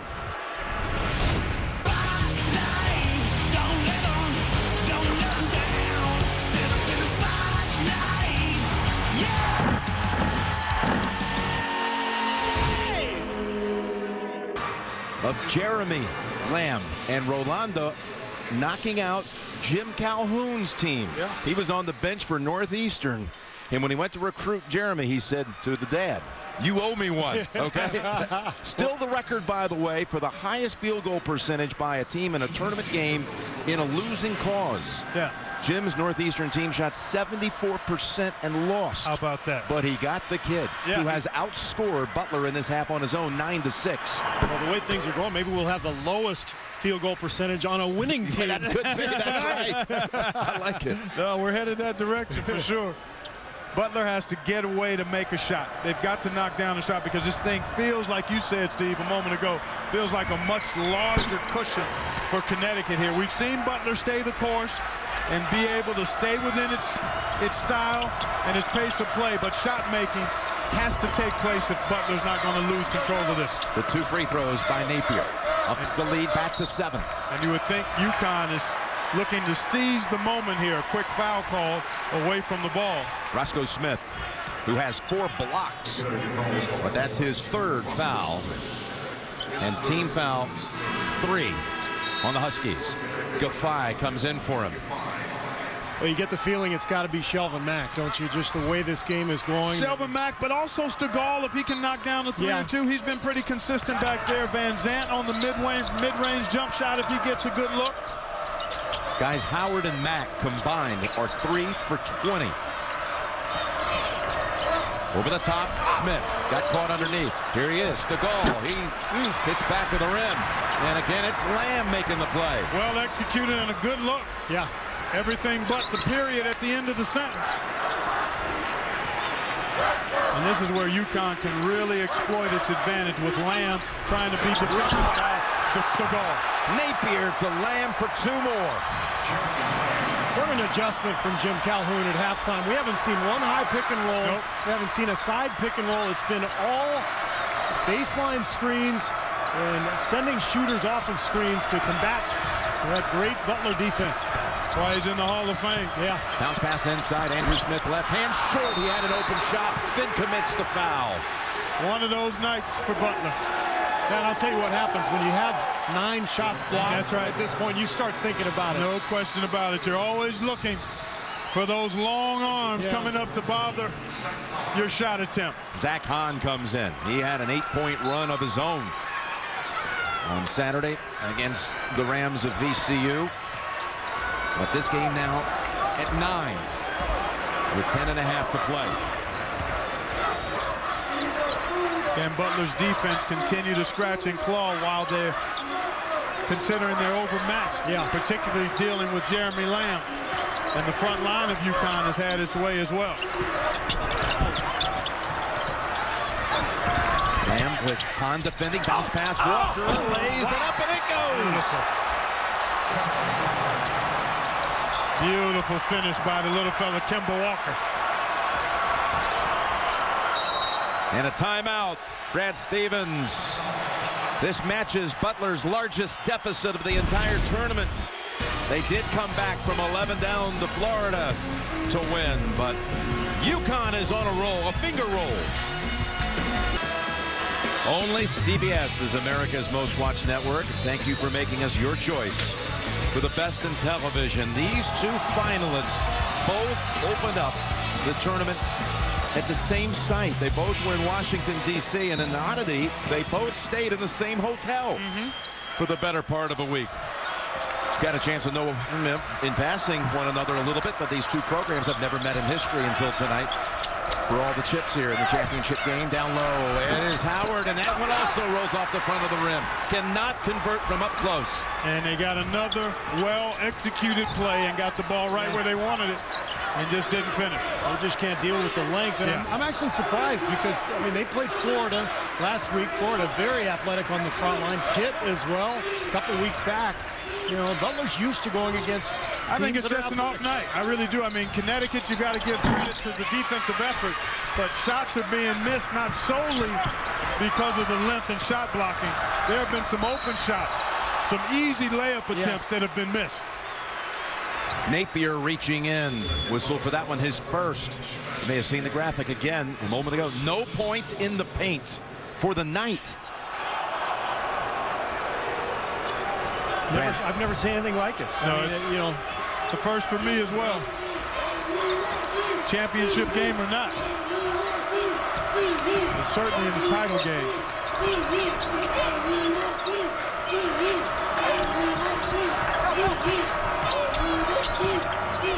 9 minutes to play. Howard spins, kicks it back out. Felt the pressure. Van Zandt long with the shot. All UConn for that rebound. Defy. And the length, not only a problem inside, but out as well. They close out. A challenge, 3-point shooter. You know, you get a couple blocked, and now they've had a lot of them blocked. But you start to really think about it, don't you? The rim looks smaller and smaller. Last touch by Butler.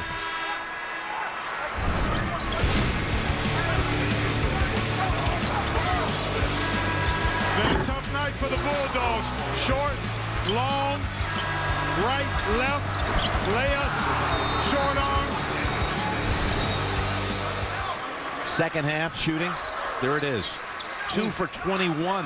That's after shooting 22% in the first half and leading. And I think Stegall made the first shot of the second half, did he not? He made a 3 coming out of the break to put Butler up 6. He did. Yeah, that's right. You're right, Steve. Pass inbounds, and Van Zandt's the one who climbs up to tip it away, force the turnover. It's the 3rd turnover off the out of bounds on the baseline. Van Zandt with a 3. No. And it's out to Lamb. 8 for 49 for the game. Inexplicable.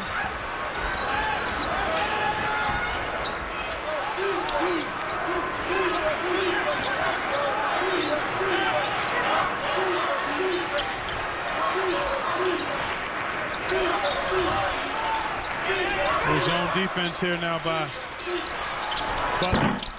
That one, no, it almost went in. Walker shot from the corner, got 2 players down. Up ahead, Norad, quick pass, Smith underneath. right. The cylinder can't make that one. Well, he never knew where he was and was completely out of control, so that wasn't even a good shot attempt there. Unlike some of the other ones they've missed. That had no chance. Yaki bangs home the baseliner. I'll tell you what, you mentioned the zone, Clark. I have never seen Butler play zone. This almost feels like the white flag, like we don't know what else to do right now. Well, when you're not making shots, and you try to figure out something at the defensive end, Steve. Yeah.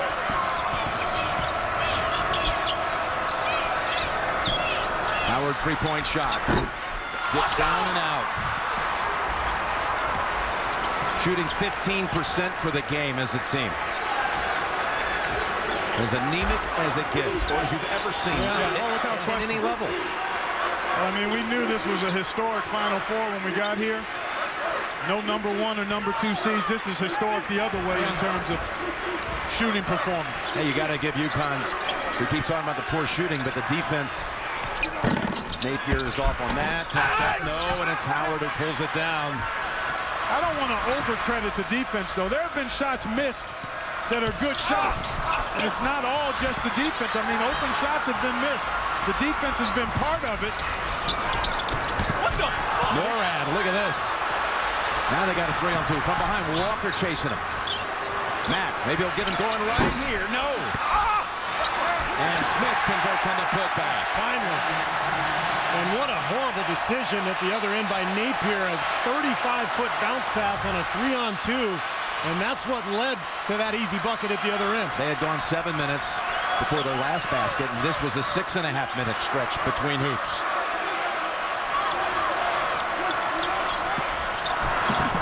And a foul on Mack. Basket by Oriaki. And we have a break in the action.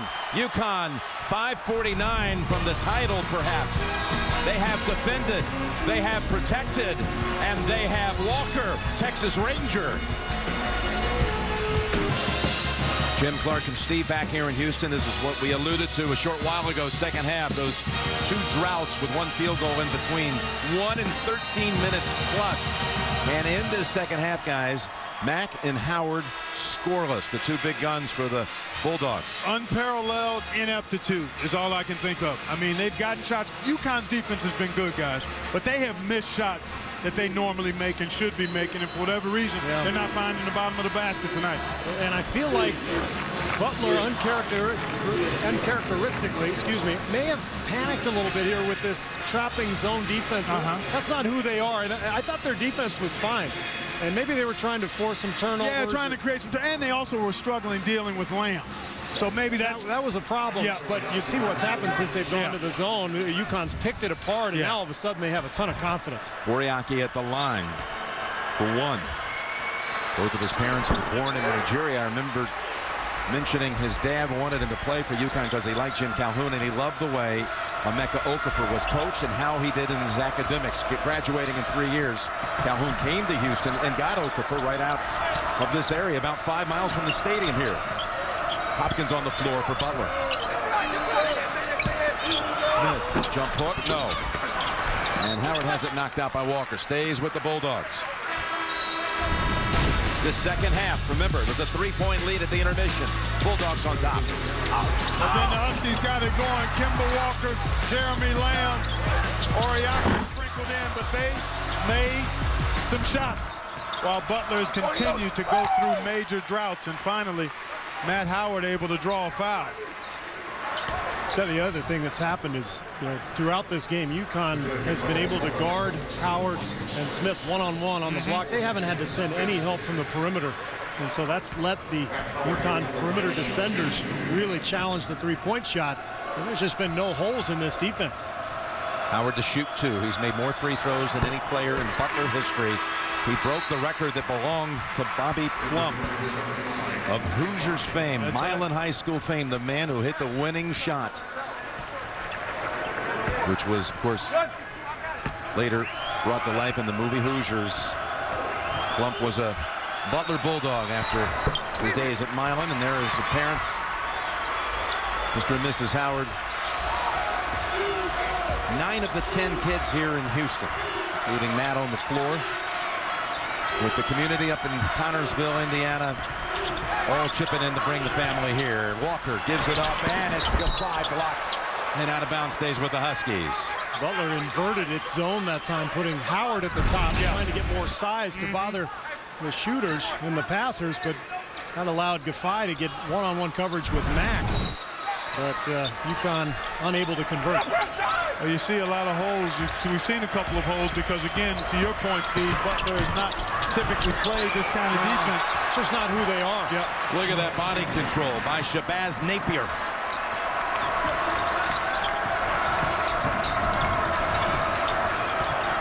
Napier's brother, Will Blaylock, who played in the tournament for Iowa State, is watching this game in the middle of the night over in Greece, where he's playing ball. Been Skyping his younger brother during the tournament to keep up with him. Encourage him. Outside Van Zandt. He's got an open three, and he hits it. Napier made a mistake there, guys. Again, Jim Calhoun is staring at his coaches saying, what was he doing? Yeah, overhelped, didn't he? Overhelped, and then did not challenge on the shot. Right. Might be too little too late. I think UConn has to continue to attack those, Steve. You don't want to go into prevent offense here. Hopkins on Napier. Kicks it back out, Lamb.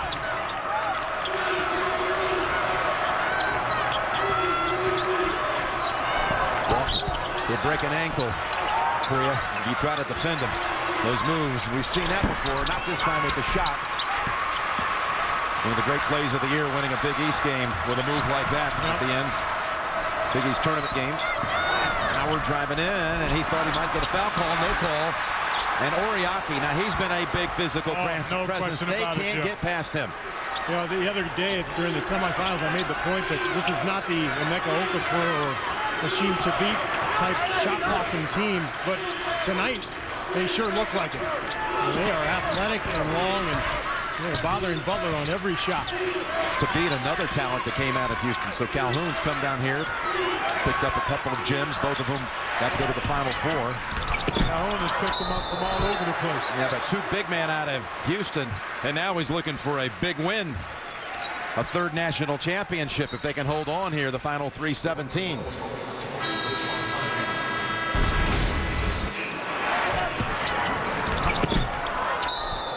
So Hopkins on the foul.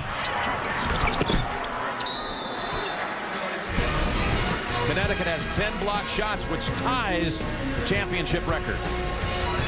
Here's a look at the Capital One Cup impact performance. With Lamb, 11, all in the second half. Really a difference maker.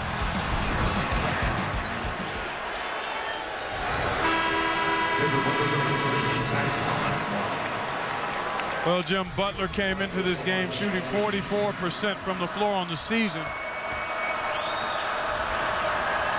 Gaffai makes the first. And there's one former Husky. Many of them have come back for this. Danielle Marshall watching. One of the all-time greats to play for Jim Calhoun. He averaged 26 a game, I think, his senior year. He was unbelievable. Yeah, he was terrific. And this has been an impressive defensive showing by the Huskies, and a night to forget for the Butler Bulldogs as far as shooting the ball goes. Zahn.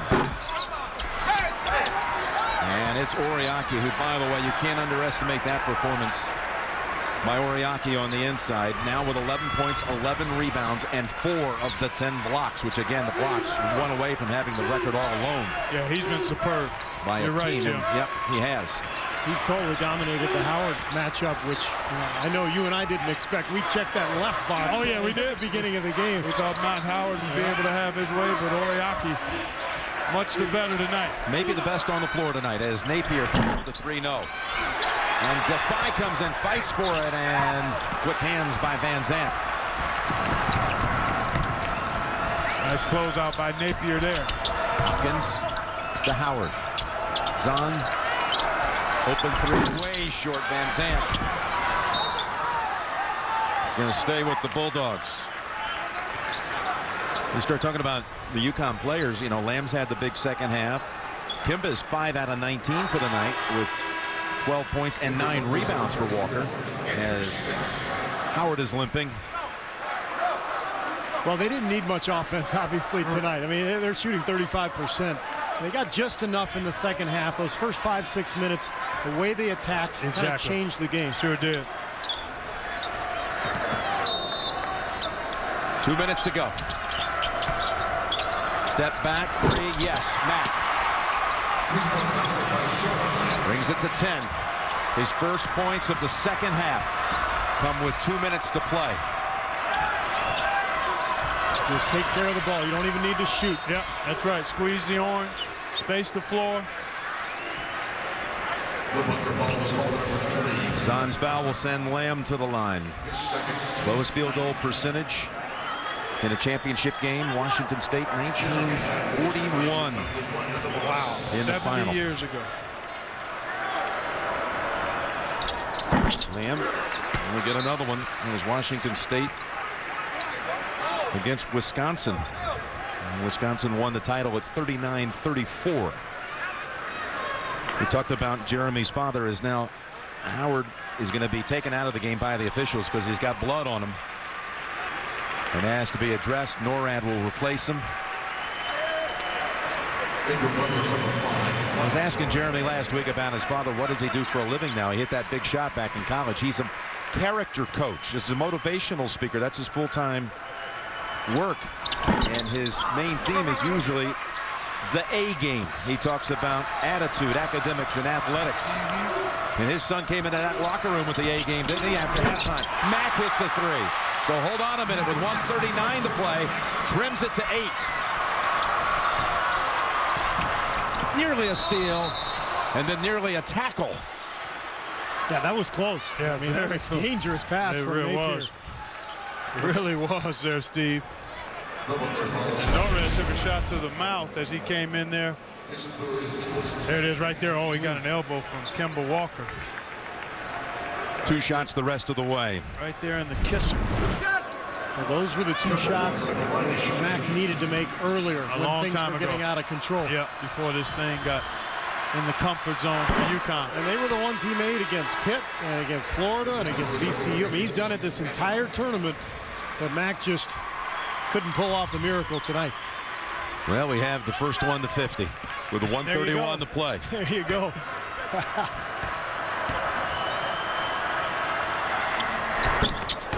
Gets them both and his mother, Andrea.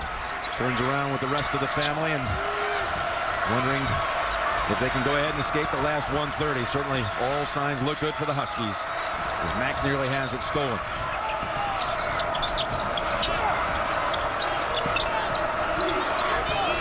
Ran-wrap defense most of the night by UConn. Van Zandt, no. Outside to Napier. He doesn't need to take off with it, and he'll come back out. Wise for the freshman, who tosses it over to Walker with a minute to play.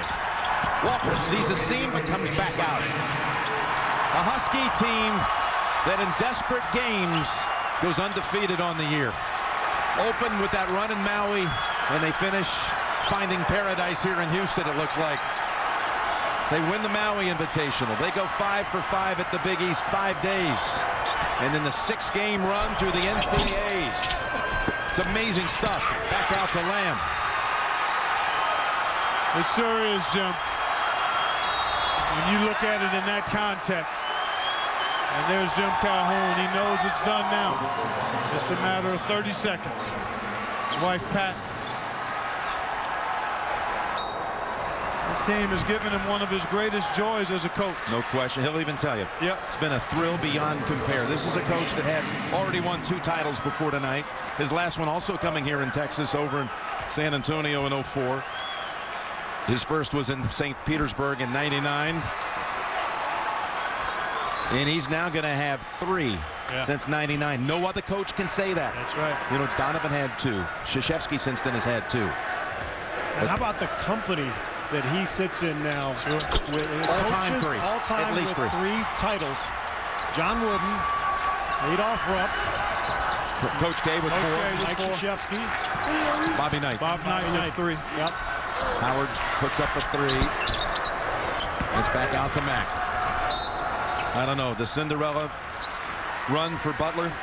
it wouldn't have been the biggest upset maybe in the championship game, but it would have been the biggest Cinderella championship story had they won this tonight. I agree with that, Jim. They thought the script, they thought it would be complete tonight. They would have their Hollywood finish that began a year ago at home in Indianapolis, 6 miles from their campus. But instead, the Huskies shut them down in the second half here in Houston.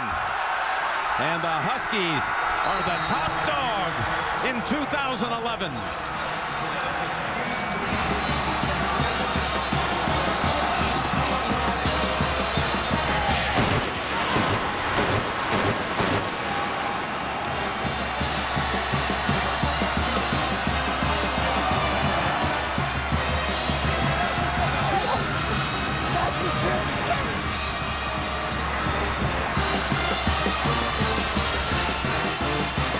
What a ride for Jim Calhoun. It has not been an easy year. His best friend Bobby Samuelson, his old roommate in college, best of friends for over 40 years. He lost him, lost a sister-in-law. He's been battling cancer on and off for years.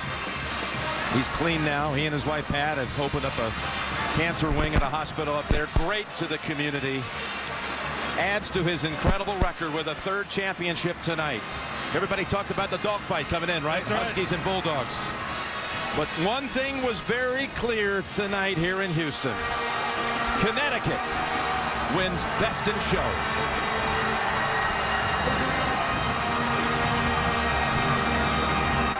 Well, Clark and Steve, Butler ends up 18% from the field. That's the lowest in championship history. Well, deflating from the standpoint of what we saw coming up to this tournament, but all the credit to the UConn Huskies. Little redemption for the Big East, Jim. They were really criticized for their performance overall in the tournament, but UConn comes through. Greg's coming up, one shining moment. Steve, we've enjoyed having you by our side and all of our new friends from Turner all tournament long.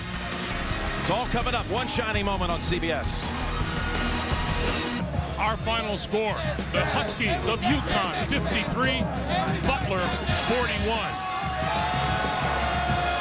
Coming up, our annual CBS Sports music video tribute to the NCAA tournament, One Shining Moment. Welcome back to Reliant Stadium, everyone. Greg Gumbel along with Greg Anthony, Seth Davis, Kenny Smith, Charles Barkley. Now here is our HP Championship Game update and the numbers. That is an unbelievable number, Greg. 18.8 field goal percentage. You can't win a practice session shooting that. No, listen, we're not going to sugarcoat it. It was by far the worst performance I've ever seen in a national championship. I mean, there's no way to really sugarcoat it. That's just the reality. Unfortunately, we all had to witness it. But at the end of the day, when they look back on this years from now, no one's going to put an asterisk by the fact that the UConn Huskies are the national champions. You can't take that away from them. They accomplished it, and you know what? Forget the stats. Bottom line is they were a better basketball team. You know, there's really no other way to put it. Yeah, they certainly were a better team tonight, and especially in the second half. You give UConn credit for rebounding. Both these teams played very poorly in the first half. I really thought that Jeremy Lamb gave the team a spark at the beginning of the second half. Once his shots started going down, then the whole team seemed to wake up. Butler never woke up from a very bad nightmare. Well, I know you could say that the game was shot well, but at the end of the day, when you walk around with that #1 shirt and you're a national champion, that's all that matters, because it's about getting it done. There's no such thing as ugly wins in a national championship game, because when you go home, the score's Connecticut, and when you touch down, the place is going to be electric. Yeah, and I kind of feel bad the way it ended for Butler. The people are going to say it wasn't a very good game, but doesn't take away from their magical run. They had a great season. And as I said before the game, this to me, what UConn accomplished, winning 5 games in 5 days in the Big East tournament, and this run is probably the greatest run any tournament team has ever had. The 53 points by UConn is the fewest by a champion since 1949, but you know what? It was 12 more than the other guy had tonight. Coming up, the presentation of the 2011 NCAA National Championship Trophy to UConn. We welcome you back to Houston, everyone, where UConn has won the championship 53-41. Let's take you back courtside for the trophy presentation. Jim Nantz standing by with the new national champions. Jim. Thank you, Greg. Thank you, Houston, for a great Final Four, and congratulations, Connecticut Huskies. My pleasure to introduce the president of the NCAA, Dr. Mark Emmert. Well, Jim, thank you very much, and to everyone that's here, what a wonderful championship, a fabulous tournament. The entire NCAA is so proud of this city and what this event has meant. Congratulations to the UConn Huskies. And here to present the trophy to Coach Jim Calhoun and the Huskies is Gene Smith, the chair of the Division I Men's Basketball Committee. Gene? Thank you, Jim, and I want to congratulate both teams. It's a great game tonight. We really appreciate the effort they put on the floor. And Jim, congratulations. On behalf of the NCAA Men's Basketball Committee, congratulations on your 2011 NCAA Men's Basketball Championships. Congratulations.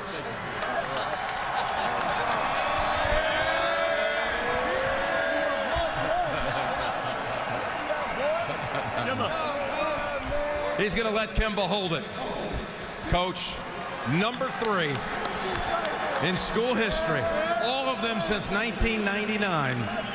But this team, you said, gave you a thrill this season beyond compare. How do you put it in words, what this means? Well, I really can't. They're so special. Our players, our university, our fans. We had over almost 10,000 people at 6 o'clock this morning back home. And these group of kids have given me a year that every single coach should get at least 1 year like this. The championship is incredibly wonderful to bring back to Connecticut and our fans, but to give to these kids the work they put in, it may be close to professionally the happiest moment of my life. You know, that second half, you just shut down the Bulldogs. They shot 18% for the game, the lowest in championship history. How did you guys defend them like that? Well, we had made some good adjustments, and then they come out when we couldn't put the ball in the basket in the first half. We got to sway it a little bit on defense and gave them some shots. The halftime speech was rather interesting. I'm glad you didn't have your CBS cameras in there. But we knew that we could really defend them. And we knew we could switch guard to guard and all the things we eventually did. The major adjustment was we were going to outwill them and outwork them, and eventually we outplayed them. And they're a terrific basketball team. Brad's an incredible coach. They gave us everything we could have, but our kids, they wouldn't give in. Coach, you're an incredible coach, and I got to tell you, it hasn't been the easiest year off the court with the loss of some loved ones. But you know, now 3 championship trophies, and at 68, you are the oldest coach to ever win a national championship in the history of this event, breaking the record that belonged to Fog Allen, who was 66 when he won his last one. That's a pretty remarkable thing to add to an already incredible resume. Well, Fog Allen obviously was just a kid. Yeah, right. So I love coaching. I love my team. And once again, I'll do the same thing I always do. We'll go home, relax, and get together with these guys and just enjoy the moment. Thank you, Jim. I got to get a word from Kimba. Kimba and the kids.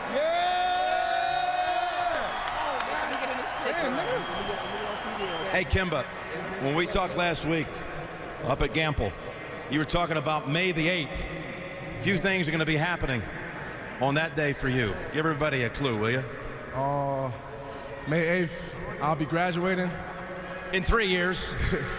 You'll be there with a championship trophy. Championship trophy. It's going to be your birthday. My birthday and Mother's Day. And Mother's Day. and your mother, Andrea, is loving it right now. Congratulations, guys. Guess what? It's time to tear down the nets. And we'll see you shortly for one shining moment. The Huskies are the national champions. Greg Gumbel, back to you. Jim Nance, thanks very much. We'll take a moment here. Stay with us. We'll be back with more live from Houston, Texas, right after this. The Huskies are champions once again. Show with Craig Ferguson. And still to come here, our special tribute to the NCAA tournament, One Shining Moment. Welcome back as we celebrate a new national champion, the Connecticut Huskies. They get set to cut down the nets. And the first guy you've got to congratulate is Jim Calhoun. Not a whole lot of guys in his profession have won at least 3 titles. No doubt about it. An impressive performance when you consider we had this team as young as they were. Werner Latter is proud to donate $1,000 to the General Scholarship Fund of every school in this year's Final Four. Werner, the official ladder of the NCAA basketball championships and the official ladder of professional contractors who rise above the rest. Set. It was an extraordinary run for UConn. Jim Calhoun at the right young age of 68 with his youngest team, certainly his most unlikely national champion. There's no way, Kenny, going into the Big East tournament that he could have imagined this moment in what could very well possibly be his valedictory as a college basketball coach. Honestly, I don't believe how they did it. I don't understand how they did it because I played at every level that you could play at, and to play 5 games in 5 nights in the Big East tournament, win that, then go on a 6-game win streak in this. The exhaustion, the mental exhaustion, forget physical, the mental exhaustion and the highs and lows to get it done. And they don't ask you how many points you scored, how many assists you had. At the end of the day, they ask you, did you win? And yes, they won. I've got to say, I didn't know what to expect coming into this venture, but it has been a blast for me. If you're a sports fan, I would recommend everybody go to the Final Four. I had never been to the Final Four before. It was an incredible weekend, incredible weekend. Hey, maybe you'll come back. He will. One shining moment and more still to come. Stay tuned. We will continue live from Houston, Texas right after this. Welcome back to Houston, everyone. There is your final score, 53-41 Connecticut over the Butler Bulldogs. And UConn wins its 3rd title. Jim Calhoun, the oldest coach to win a championship. In the second half, Kenny, we thought these teams would break through. Only one of them really did. Butler shot 16% in the second half. Well, Jeremy Lamb probably had the biggest advantage, so he was able to get his shot off easier than everyone else. So I thought that was the difference. Our Tracy Wolfson standing by with Brad Stevens, the head coach of Butler. Tracy. Thanks, Greg. Coach, you shot just 18%. How frustrating was it for you and your team out there to not be able to convert? Well, it was frustrating. That was the best closeout team we've played against in a long time. They challenged every shot. You know, are you usually going to make more than 12 out of 64? Yeah, but you know, for whatever reason we didn't, and they deserve a lot of credit. I thought we guarded as well as we could guard.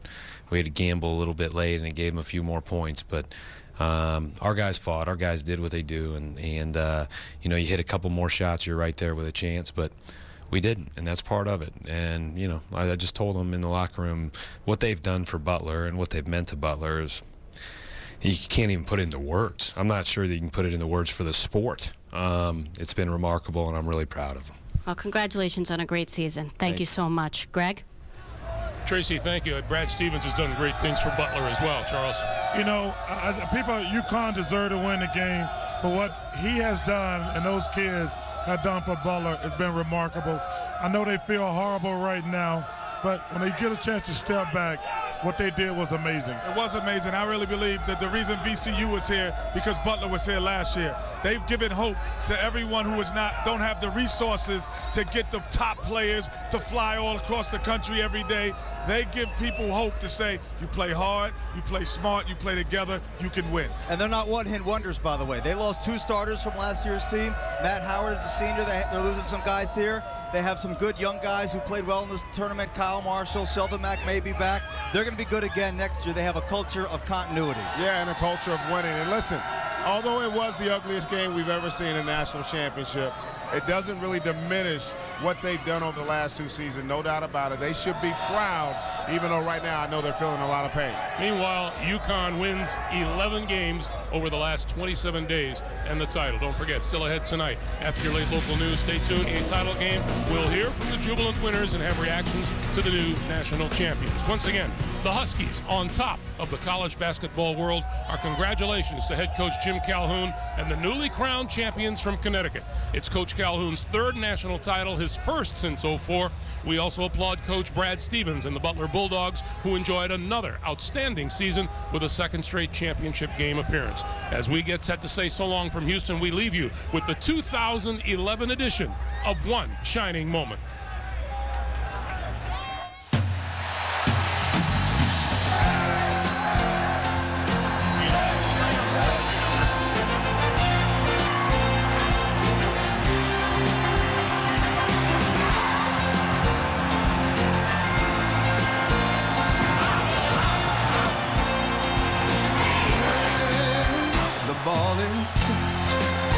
And there you are, you're running for your life, you're a shooting star, and in all the years.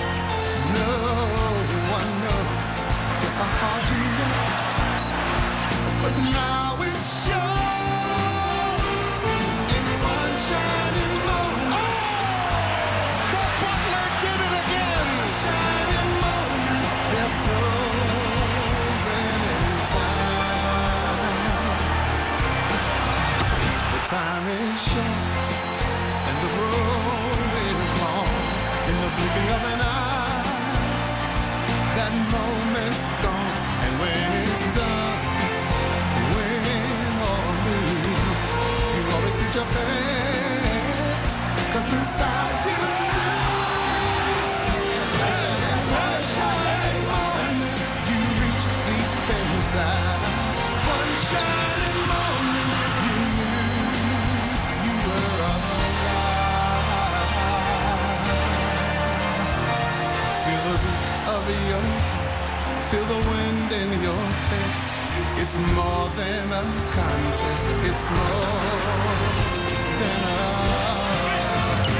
race. Jumper. It's in Knight's hand. Seconds.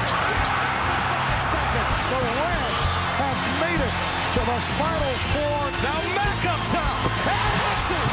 The Bulldogs do it again. And when it's done, win or lose, you always did your best, 'cause inside you knew in one shining moment you reached for the sky. In one shining moment you knew It's time to settle the madness. you're willing to try. In one shining moment you knew.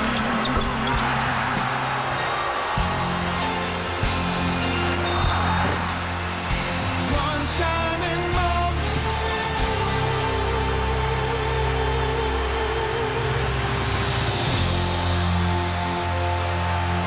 And the Huskies are the top dog in 2011.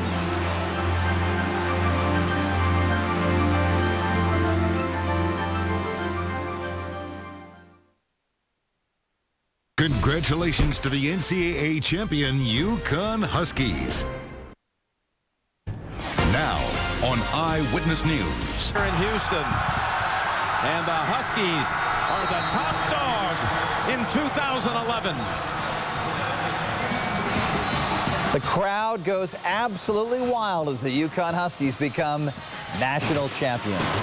Good evening and thanks for joining us tonight. I'm Dennis House. This was an exciting game tonight in Houston as the University of Connecticut made history.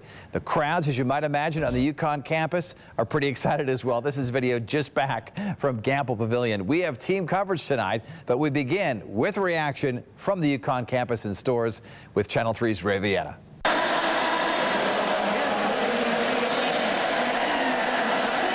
You could hear the Star-Spangled Banner from outside the Gamble Pavilion and feel the pride inside, where somewhere between 7,000 to 8,000 fans packed inside to watch the game. This is UConn country. It's a great turnout. It sort of shows the sort of support that the school has for the team and that the team's generated over the last season. And you wouldn't know it from seeing the stands. The stands packed with UConn students. The game was actually more than 1,700 miles away in Houston, Texas. Even in classes today, people were talking about the games. Like, I had a night class, and like no one was there because everyone was already out. Like. At halftime, Butler was up by 3, but it didn't take away from the high hopes. You see, a loss wasn't even a thought here. I'm not going to have a reaction because I know we won't lose. And then with seconds to go in the second half, it was clear UConn was the winner of the national title. The flood of fans sprinted towards the center of the court, a sea of blue and white. This is the best game ever. UConn national champions all the way. Kemba Walker, player of the year. I love this place. Tell me what it's going to be like out here tonight. Absolutely crazy. Kind of scared. Channel 3's Ray Vieta in stores tonight. We have this just in from Governor Malloy's office in response to our question about a victory parade this week. A spokesman told me, quote, "We will have a celebration in a way that will make Connecticut proud. No word on what day any celebration will be held, but presumably it will be held sometime this week or this weekend. This is UConn's third championship since 1999, really cementing Jim Calhoun's status as one of the greatest coaches ever. He, by the way, is also the oldest coach to ever win a national championship. Channel 3's Joe Zone is here now with more. Joe, what a night, huh? Yeah, but Dennis, you say 3, but this one, Yeah. Nobody saw this one coming. Nobody saw this UConn team sweeping through the Big East, putting together 11 straight wins. It all ended tonight with a good enough finish to make UConn national champions again. It was one of the lowest scoring games ever. Both teams had trouble making baskets. UConn worked inside with their big guys. Butler worked outside with their sharpshooters, and at the half, Butler had the lead. They made 5 three-point baskets for that halftime lead, but UConn came back strong in the second half. They pushed out on those three-point shots, turned their offense over to Jeremy Lamb. The freshman hit 3 straight baskets to open up an 11-point lead, and hey, there was no catching UConn after that. They win it 53-41, setting off a huge celebration. The championship is incredibly wonderful to bring back to Connecticut and our fans, but to give to these kids the work they put in, it may be close to professionally the happiest moment of my life. Now, here's what's going on tomorrow. The UConn men, they head back to Connecticut, and they will arrive at Bradley at about 3:30. A rally will then follow at 5 p.m. at Campbell. Rain or shine, we, of course, will have much more tomorrow on all of that. Now, Dennis, back to you. It's always fun to watch, Charles.